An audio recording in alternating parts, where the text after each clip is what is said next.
자녀가 부모에게 받았던 이 학대받았던 상처는 정말 오래오래 가요. 어렸을 때 받았던 상처일수록 정말 오래 가요. 평생 가기도 해요. 정말 감사하게도 여러 계기를 통해서 그 상처들이 하나하나 치유되면은 정말 가볍게 살아갈 수 있지만, 또 많은 경우는 그 상처가 여전히 남아서 상처가 내 삶을 계속 방해합니다. 특히 인간관계 속에서 상처가 자꾸 발현돼요. 발현될 때마다 관계를 망가뜨리고 또 힘들게 해요. 특히 어린 자녀 앞에서 싸웠을 경우에, 어린 자녀 앞에서 부모가 싸우게 되면은 아이는 그걸 다 이해할 수 있는 정신적 능력이 발달되지 않았기 때문에 이렇게 생각해요. 이건 나 때문이야. 나 때문에 엄마 아빠가 싸워. 이렇게 생각을 쉽게 하게 돼요. 이건 왜곡된 생각이죠.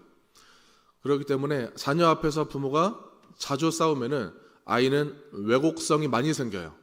그러니까 사람을 바라볼 때, 말을 해석할 때, 세상을 바라보고 해석할 때에도 왜곡된 신념을 가지고 해석을 자주 하기 때문에 역시나 인생이 호락호락하지 않습니다. 그리고 분노가 축적돼요. 분노가 계속 쌓여요. 그리고 죄책감이 강해집니다. 부모가 나중에라도 자녀에게 가서 그 마음을, 힘든 마음을 알아주고 엄마 아빠가 싸웠던 이유를 설명하고, 그리고 아빠가 그렇게 말했던 거, 아빠가 행동했던 거, 그 아빠가 잘못이야. 아빠 책임이야. 네 잘못이 아니야. 엄마 아빠가 널 미워서 그랬던 거 아니야. 이렇게 설명을 해줘야 그 아이의 마음, 혼동스러웠던 그런 판단과 그 혼란스러웠던 감정이 조금이나마 회복이 돼요. 이미 내 자녀는 다 컸는데요. 이미 다 출가시켰는데 어떡하죠? 그 어렸을 때의 상처가 평생 가기도 하기 때문에 다 컸을지라도 그때 이야기를 꺼내면서 다시 사과의 말을 한다면은 그 다 컸을지라도 그 마음이 누그러집니다. 여전히 상처가 존재한다면은 마음이 누그러지고 녹아질 때가 있어요. 우리는 끝없이 자녀를 위해서, 또 손주를 위해서 계속 기도해주고 또 말로 마음을 다독여 줄 수가 있는 것입니다. 저는 쌍둥이로 태어났어요. 저 이란성 쌍둥이로 태어났고, 저보다 2분 먼저 태어난 형은 15일 만에 하늘나라로 갔어요. 어느 날 저희 아버지께서 저에게 이런 말을 했습니다. 문수야, 네가 형의 목까지 살아주리라 믿는다.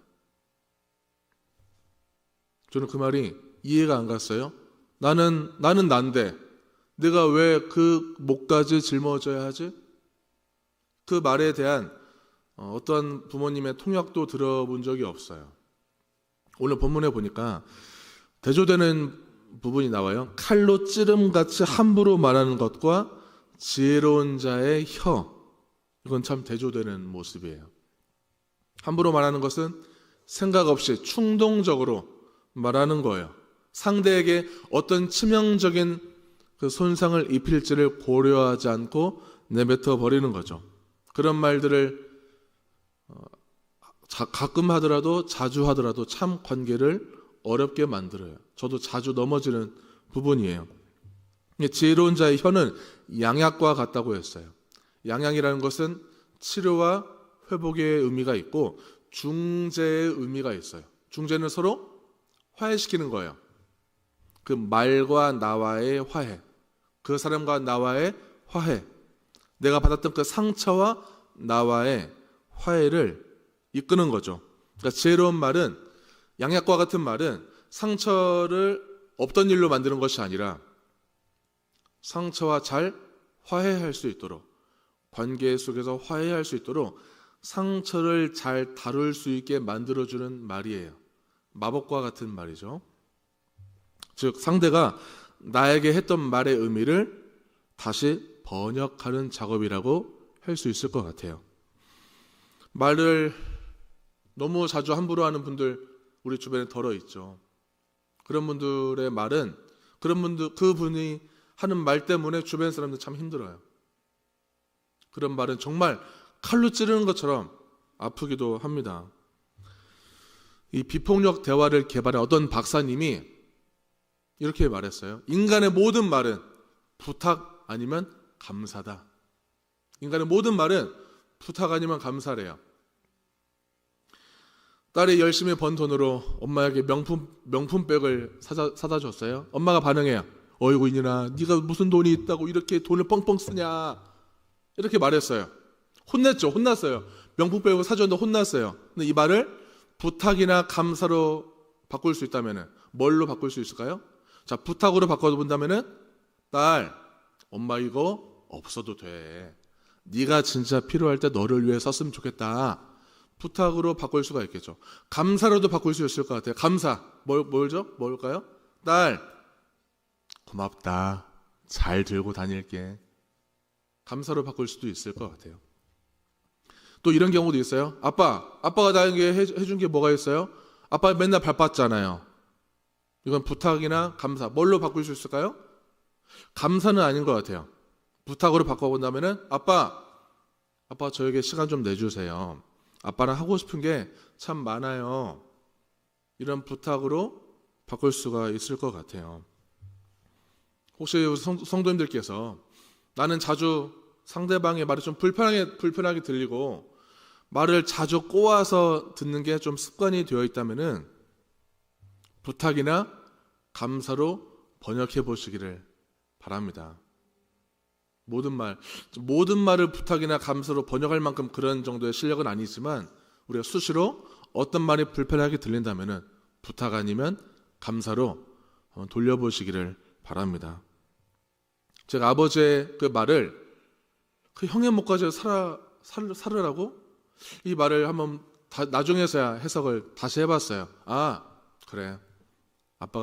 아버지가 나를 향해서 참 건강하고 안전하게, 하나밖에 없는 아들이니까 건강하고 안전하게 잘 살아주길 바라는 아비의 마음, 그 부탁의 마음으로 해석이 됐습니다.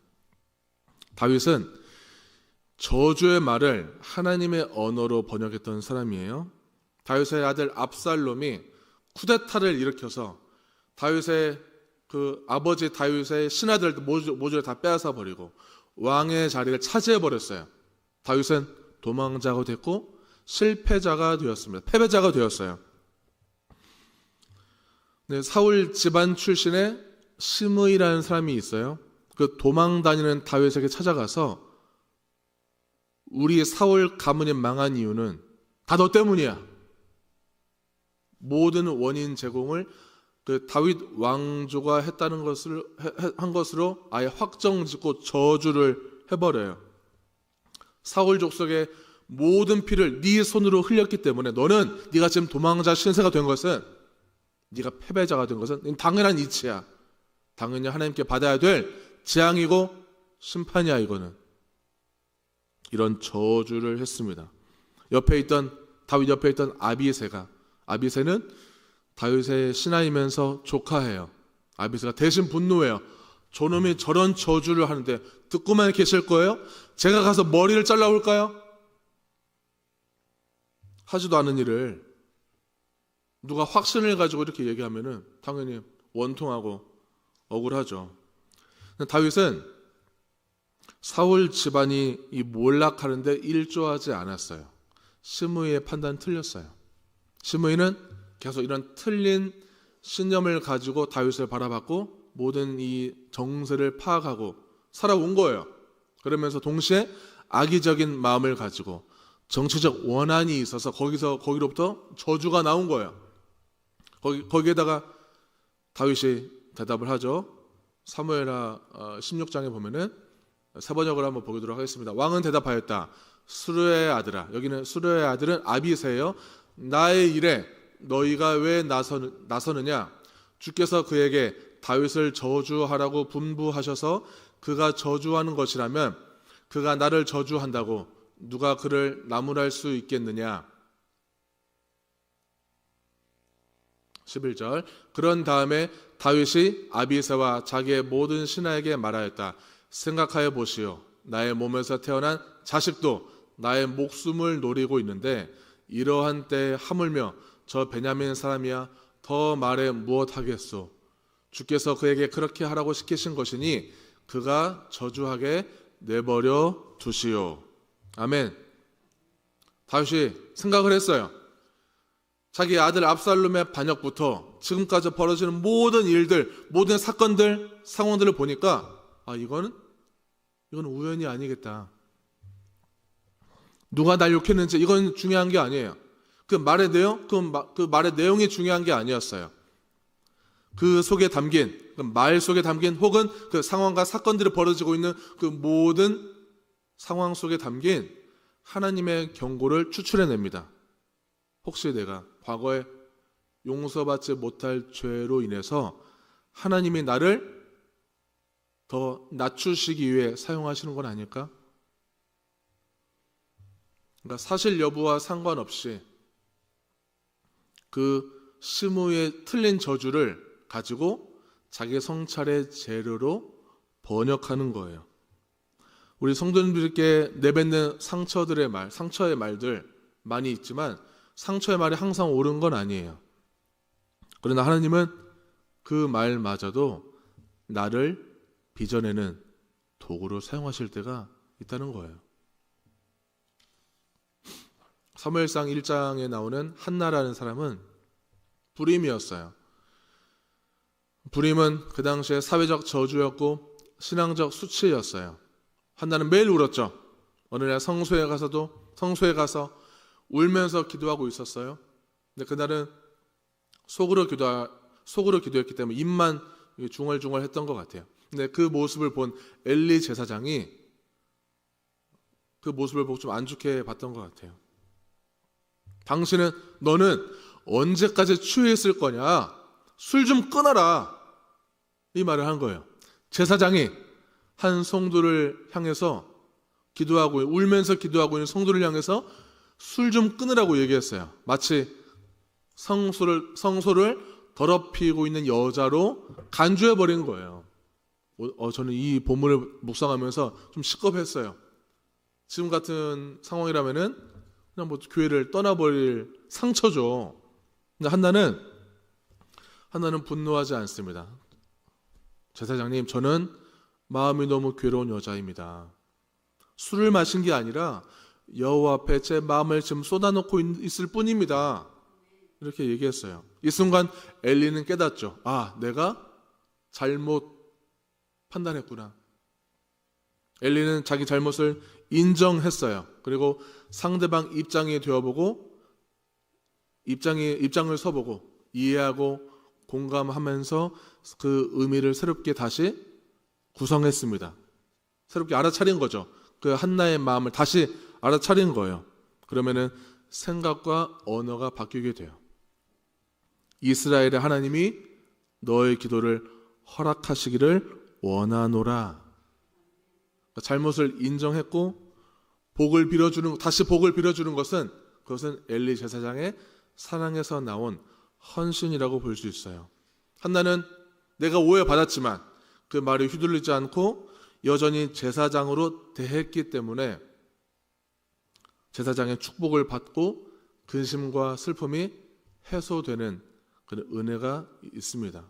사무엘상 1장 18절에 보면은 이르되 당신의 여종이 당신께 은혜 입기를 원하나이다 하고 가서 먹고 얼굴에 다시는 근심빛이 없더라.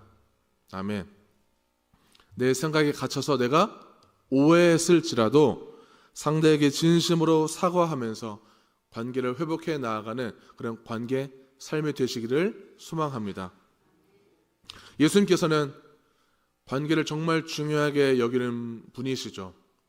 그런 분이 베드로를 향해서 사탄아 물러가라 하신 이유가 있어요. 마태복음 16장에 보면은 예수님께서는 이 제자들의 고백을 듣고 싶어 하셨어요. 다른 사람들은 나를 세례 요한, 엘리야, 선지자, 예레미야 이런 사람으로 볼지라도 내가 궁금한 것은 너희들은 나를 누구라고 생각하느냐? 네, 주님은 그리스도시요 살아계신 하나님의 아들이십니다. 100점짜리 신앙 고백을 해요. 그래? 너 그거 어떻게 알았어? 네가 그걸 안 것은 혈육이 아니야.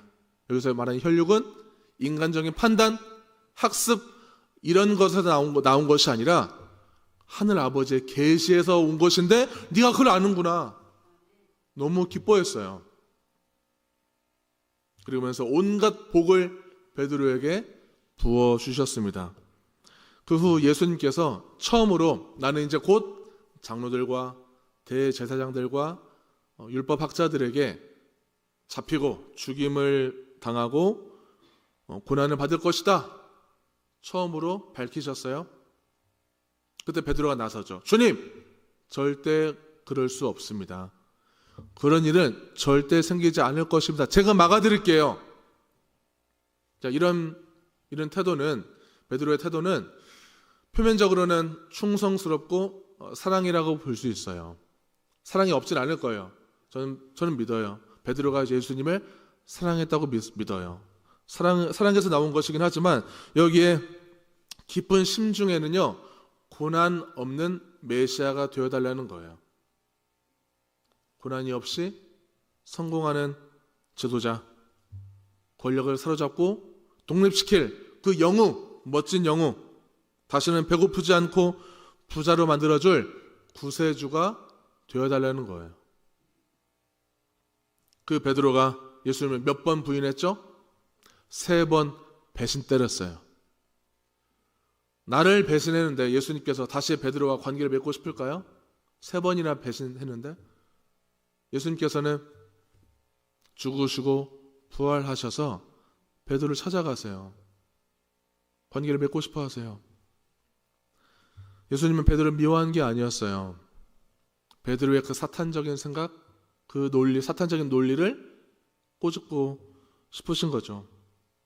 베드로는 어떤 모습을 향해 있을까요? 다시 찾아갔을 때 예수께서 자기를 제자로 부르시기 그 전의 모습으로 되돌아갔어요. 소망 없이 그저 하루하루 먹고 살아야 되는 소망 없는 삶, 어부지를 하면서 하루 벌어먹고 사는 그 모습으로 나는 내 스승을 배신했고 더 이상 기댈 데가 없는 그냥 예전의 모습으로, 그러나 뭔가 꺼림칙하고 뭔가 불편한 그 모습을 몰골을 향해 하고 있어요. 예수님께서는 그 베드로의 배신이 아니라 두려움 속에 붕괴로 번역하세요. 배신을 배신으로 고지고대로 받아들이고 해석하는 것이 아니라 두려움 속에 붕괴. 누구나 인간은 두려움에 사로잡히게 되면 무너지고 연약해지고 넘어질 수 있는 그 존재로 다시 바라보신 것이죠. 예수님께서는 우리를 두려움 때문에 연약하고 무너져 있는 우리를 여전히 사랑하십니다. 그래서 질문도 너 나한테 왜 그랬어? 이런 질문이 아니라 네가 나를 지금 사랑하느냐? 네 마음이 지금 나에게 향해 있느냐? 물어보는 거예요. 예수님께서는 사람을 실패로 규정하지 않으시고 그 중심을 보시고 다시 해석하시고 번역하시는 분이십니다. 사람은 고통을 이해받으려고 할 때 공격성이 나와요. 당신 나한테 왜 그랬어요? 왜 나한테 그런 말을 했죠? 어떻게 나한테 그럴 수가 있어요? 우리가 고통당해서 힘들어할 때 그런 공격성이 나와요. 이렇게 따지는 모습이 아니라 입을 닫아버리고 가만히 있는 것도, 침묵해버리는 것도 엄청난 공격성이에요. 인간은 누구나 공격성이 있고 공격성을 표출하지 않는 사람은 없어요. 다 공격성을 가지고 있어요. 입을 닫아버리는 것도 얼마나 사람 열받게 하는 건데요. 엄청난 공격성이죠. 그러면 우리에게 이렇게 상처 주고 나를 공격하는 사람을 어떻게 이해해야 될까? 아, 저 사람도 지금 고통스럽다는 것을 저렇게 표현하고 있구나. 어떻게 보면은 저 사람을 또는 연약한 저 형제를 나의 공동체 원으로 한 영혼으로 보고자 한다면은 조금은 좀 연민적으로 바라봐야 할 것이고 하나의 한 인격으로 보도록 우리가 훈련해야 할 것입니다. 어쩌다가 저 사람은 저렇게 이기적으로 됐을까? 어쩌다 저렇게 권위적으로 됐을까? 어쩌다 저렇게 말만 내뱉는다 하면은 문제만 일으킬까를 물음표를 가지고 이해하다 보면은 저 사람이 나쁜 사람이 아니라 도움이 필요한 한 사람으로 바라보게 된다는 거예요. 근데 우리가 물음표가 아니라 마침표로 다가간다면은 갈등은 해결되지 않아요. 저 사람 분명 나쁜 사람이야. 저 사람 다 저 사람 잘못이야. 난 아무 잘못이 없어. 다 내 방식이 맞아. 마침표만 찍는다면은 갈등은 정말 오래 갈 거예요. 그 연약함들, 그 사람의 잘못, 그 사람의 그 말, 행동, 그 눈빛, 표정까지도 고제고대로 받아들이는 것이 아니라, 거기에 집중하는 것이 아니라 그 중심의 의미를 다시금 새롭게 바라보려고 하고, 그 사람 속에 들어있는 그 선한 의도와 그 사람이 어쩔 수 없이 또는 두려움과 불안 가운데, 걱정과 근심과 고난 가운데 있는 어쩔 수 없이 내뱉게 되는 그 연약함들을 바라보면서 그 중심의 선한 것들, 원래 그게 진심이 아닌데 나도 모르게 화가 나서 뱉어버리는 그 모습일지라도 그 중심을 바라보면서 그 중심에 좋은 것들을 건져 올릴 수 있는 그런 그리스도인, 선한 그리스도인, 형제를 사랑하는 그리스도인 다 되시기를 축원합니다.